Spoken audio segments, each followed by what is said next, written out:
अब इसमें क्या है, देखो मेटल और लिगेंड जो हमने भी बनाया है ना, इनकी बॉन्डिंग को एक्सप्लेन करने के लिए कुछ थ्योरीज दी थी। तो जैसे वर्नर की थ्योरी है, वीबीटी की थ्योरी है, सीएफटी की थ्योरी है। इसमें जो बेसिकली अपने जो क्वेश्चंस आते हैं, जैसे कंडक्टिविटी किसकी ज़्यादा है, किसमें कितने इसमें आयंस लगेंगे, वो मैं तुम्हें वर्नर की थ्योरी में एक्सप्लेन करूँगी। वीबीटी और सीएफटी मोस्ट इंपॉर्टेंट है, ठीक है। तो सारे नोमेनक्लेचर के बाद में जो बेसिक अपना क्वेश्चन आता है, या तो वो आइसोमेरिज्म के लिए, लेकिन पहले मैं तुम्हें क्या कराऊंगी, इनकी बॉन्डिंग को एक्सप्लेन करने के लिए थ्योरीज। और थ्योरी में सबसे पहले कराऊंगी बेटा वीबीटी, वैलेंस बॉन्ड थ्योरी। सब लोग पहले से इससे फेमिलियर है, लेकिन मैं जो बात बताऊंगी उसको ध्यान रखना। वीबीटी अगर आपको पढ़नी है, कोई भी क्वेश्चन डील करना है, जिस बच्चे को लिगेंड समझ में आ गया वो क्वेश्चन गलत नहीं करेगा, और इसको बेटा जरूर देख लो। वीबीटी में लिगेंड के बिना क्वेश्चन सॉल्व नहीं होता। तो बेटा देखो, मैं इसको weak field ligand, weak field ligands, average ligands and strong field ligands, तीन बराबर हिस्सों में इसको डिवाइड कर देती हूँ। देखो weak field ligands, average ligands and strong field ligands, इस बात में ध्यान रखना। वीबीटी के साथ यहाँ पर लिख लिया करो CNO। क्या मतलब है, मतलब ये जिसमें डोनर एटम कार्बन होगा वो सबसे स्ट्रॉन्ग लिगेंड, नाइट्रोजन वाला होगा स्ट्रॉन्ग बट एवरेज कह सकते हैं। ऑक्सीजन और हेलोजन्स या सल्फर जो बच जाते हैं, दे आर वीक लिगेंड्स, जो आपने स्पेक्ट्रोकेमिकल सीरीज में पढ़ने भी हो सो, ठीक है। तो सबसे पहले हम वीक फील्ड लिगेंड्स में मोस्ट फेमिलियर हेलोजन्स जैसे फ्लोरो, क्लोरो, ब्रोमो, आयोडो, इनकी बात करते हैं। अंडरस्टैंड। अब यहाँ पर हेलोजन के बाद में करते हैं ऑक्सीजन से रिलेटेड, जिसमें ऑक्सीजन डोनर एटम जैसे हाइड्रोक्सो, जैसे एक्वा, जो पानी वगैरह होते हैं ना, जैसे हो गया एक्वा, ऑक्सीलेटो, C2O4 2-, ये ऐसे हैं जिसमें सब में देखो जैसे ऑक्सीडो, ये ऐसे हैं जैसे सब में डोनर एटम क्या बेटा, सिर्फ और सिर्फ ऑक्सीजन।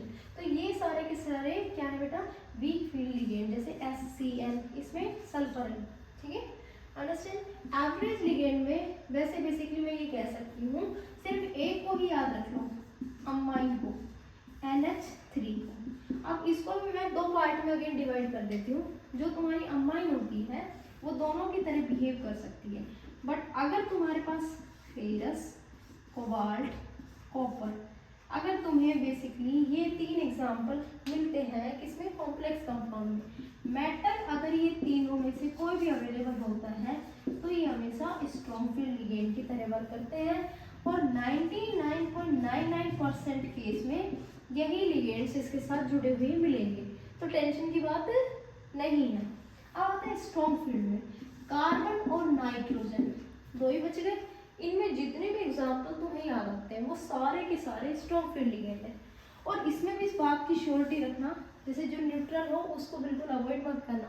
कार्बोनिल हो गया, नाइट्रोसिल हो गया, साइनो हो गया, NCS हो गया, इथाइलिन डायमीन हो गया, EDTA हो गया, ये ऐसे लिगेंड्स हैं जो स्ट्रॉन्ग लिगेंड की तरह भी बिहेव कर सकते हैं, ठीक है। और उसमें भी मोस्ट फेमिलियर कौन से, जैसे carbonyl, nitrosyl, cyano, NO2, NONO, ये कैसा है, ONO वीक की तरह है, क्योंकि इसमें ऑक्सीजन जो है डोनर एटम होता है। जिस बच्चे को ये समझ में नहीं आया, आई रिपीट अगेन, क्या बोला मैंने बेटा, वीबीटी को बस इन बेसिस पे याद कर लो।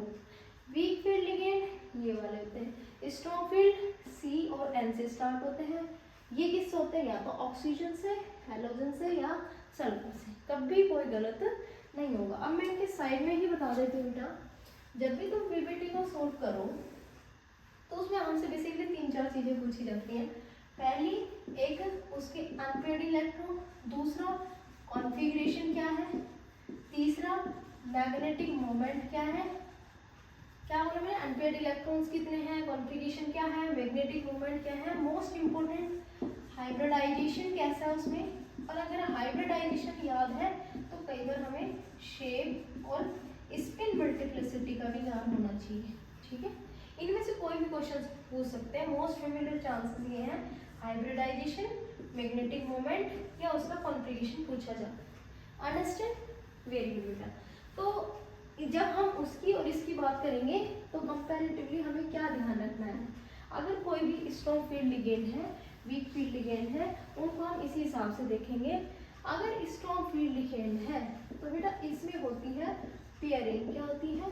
पेयरिंग, मतलब इलेक्ट्रॉन्स पेयर्ड हो जाते हैं। क्या मतलब? जैसे मान लो मैंने लिखा D5, इधर लिखा 4s और ये है एम्प्टी p ऑर्बिटल्स।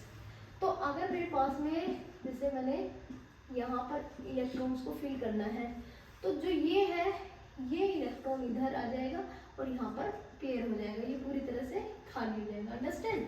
कहने का मतलब ये है कि जिसमें पेयरिंग पॉसिबल है उनको हम क्या बोलते हैं? Strong ligands. ये बात ध्यान रखना। अब देखो पेयरिंग पॉसिबल है तो और क्या चीज़ ध्यान रखनी है? अगर पेयरिंग इसमें पॉसिबल है तो आप ये चीज़ ध्यान रखना कि उसको हम बोलते हैं लो स्पिन। क्या बोलते हैं? लो स्पिन। और कॉम्प्लेक्स अगर इन अंदर का है तो इनर कॉम्प्लेक्स। ठीक है?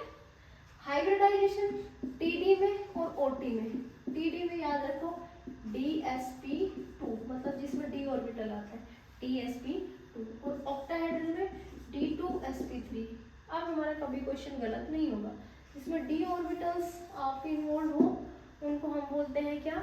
Inner complexes and low spin उसमें होता है। ये बात ध्यान रखना। जस्ट अपोजिट इसमें है। इसमें क्या होता है? Pairing is not possible.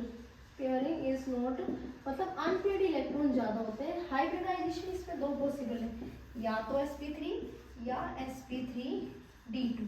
Exception भी है, ऐसा नहीं एक्सेप्शन नहीं है, एक्सेप्शन भी है। बट इस बात को ध्यान रखना कि जहाँ S पहले आता है वो सारे वीक फील्ड लिगेंड्स के केस होते हैं, और जिसमें D पहले आता है वो सारे स्ट्रॉन्ग फील्ड के केस होते हैं। फिर हमारा कभी क्वेश्चन गलत नहीं होगा। कट।